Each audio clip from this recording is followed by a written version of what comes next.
नमस्कार दोस्तों, career guidance की शानदार वीडियो में आप सभी का स्वागत है। दोस्तों, अगर आप एग्रीकल्चर के क्षेत्र में कैरियर बनाना चाहते हैं लेकिन ये नहीं जानते हैं कि इसके लिए कौन सी पढ़ाई चाहिए, तो हम आपको कुछ टॉप कैरियर ऑप्शन बताने वाले हैं। आप इनसे संबंधित कोर्स कर सकते हैं, जैसे कि एग्रीकल्चर इंजीनियर।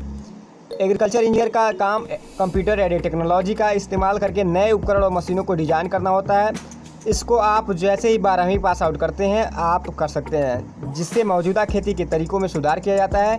इंजीनियर का काम एग्रीकल्चर कंस्ट्रक्शन प्रोजेक्ट की निगरानी करना भी होता है। इसके लिए गणित विज्ञान की समझ होने के साथ ही समस्याओं के समाधान का कौशल भी आपके पास होना चाहिए।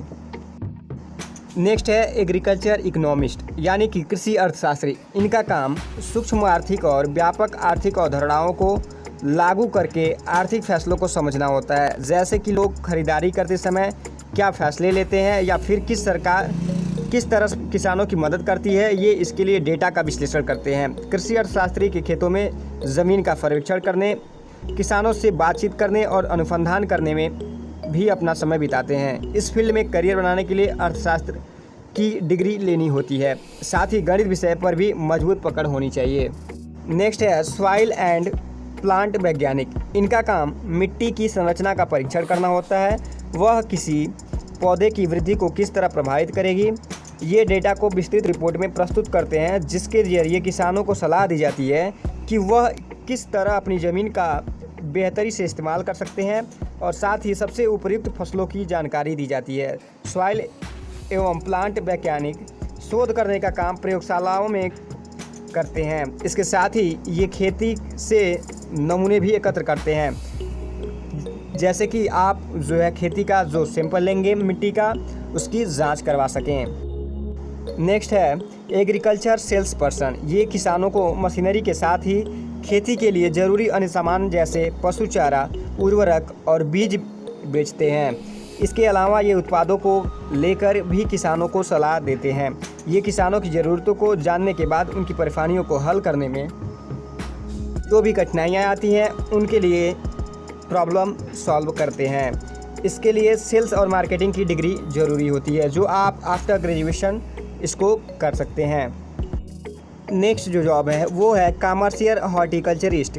यानी इनका काम पूरी उत्पादन प्रक्रिया की निगरानी करना होता है, जिसमें पौधों की कटाई से लेकर फाइनल सामान की पैकेजिंग और वितरण करना तक शामिल है। इनका काम रोज़ाना कर्मचारियों की देखरेख करना, प्रशिक्षण प्रोवाइड करना, कीट नियंत्रण प्रबंधन एवं नए उत्पाद विकसित करना, मार्केटिंग करना, खरीदार और विक्रेताओं के बीच समझौते पर बात करने में मदद करना होता है। कमर्शियल हॉर्टिकल्चरिस्ट में मजबूत प्रबंधन कौशल होना जरूरी है। एक किसान बनने के अलावा एग्रीकल्चर में करियर बनाने के लिए और भी बहुत कुछ है। नेक्स्ट जो जॉब है वो है एग्रीकल्चर फार्म मैनेजर। एक फार्म मैनेजर फार्म के संचालन की निगरानी करने और बजट मापदंडों को ध्यान में रखते हुए व्यावसायिक निर्णय लेते हैं। साथ ही कृषि भवनों और उपकरणों के रखरखाव और मरम्मत की व्यवस्था करते हैं।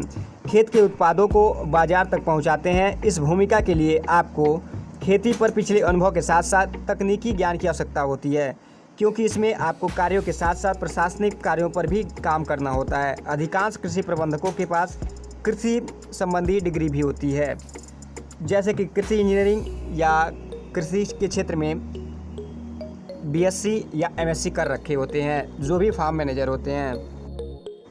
हमारे देश में एग्रीकल्चर फील्ड में हायर एजुकेशनल क्वालिफिकेशन हासिल करने और समुचित ट्रेनिंग लेने के बाद बतौर सरकारी और निजी कृषि कर्मचारी जैसे farm manager, supervisor, soil scientist, entomologist, pathologist, horticulturist, agronomist, मौसम वैज्ञानिक, पशुपालन विशेषज्ञ, agriculture engineer, agriculture computer engineer, वे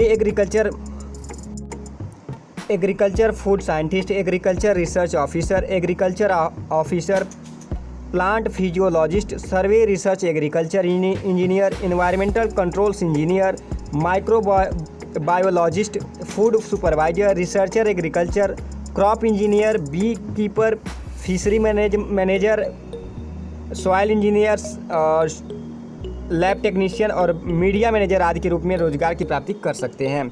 तो दोस्तों, मैंने आप लोगों को बहुत सारा विकल्प बताया है। इनके अलावा मैं कुछ प्रमुख जॉब प्रोवाइडर इंडस्ट्रीज या कंपनीज के बारे में मैं बताने वाला हूँ। भारत सरकार व राज्य सरकारों के कृषि से संबंधित सभी विभाग, ICAR के सभी अनुसंधान केंद्र व स्टेट एग्रीकल्चर यूनिवर्सिटी, कृषि विज्ञान केंद्र, स्टेट एग्रीकल्चर रिसर्च स्टेशन, मृदा जांच केंद्र, राष्ट्रीय बीज निगम, केंद्रीय कृषि पशुपालन मंत्रालय व कृषि विभाग, राज्य कृषि व पशुपालन मंत्रालय व विभाग, जल एवं पर्यावरण मंत्रालय, मौसम विभाग आदि प्रमुख हैं। इनके अलावा निजी क्षेत्र में भी रोजगार के कई माध्यम हैं, जैसे कि खाद व उर्वरक company, farming industries consultant, pesticide industries, agriculture equipment industries, agriculture commodities processors, seed industries यानी जो बीज उत्पादनकर्ता कंपनी है उसमें, NGO, स्ववित्त पोषित संस्थान, media group, food processing industries और डेयरी इंडस्ट्रीज। इन सभी के अलावा इस फील्ड में गहन अध्ययन करने के बाद विद्यार्थी स्वरोजगार भी शुरू कर सकते हैं, जिससे अच्छी आमदनी कमा सकते हैं। स्वरोजगार के लिए वर्तमान में राज्य और केंद्र सरकार द्वारा युवाओं को बैंक के माध्यम से ऋण भी उपलब्ध करवाया जा रहा है, जिससे युवा साथी रोजगार का सृजन कर सकते हैं। यदि इस क्षेत्र में युवा अच्छा अध्ययन और प्रैक्टिकल नॉलेज प्राप्त कर लेते हैं तो आप स्वयं IIT यूनिवर्सिटी के छात्रों के मुकाबले ज़्यादा जॉब सृजन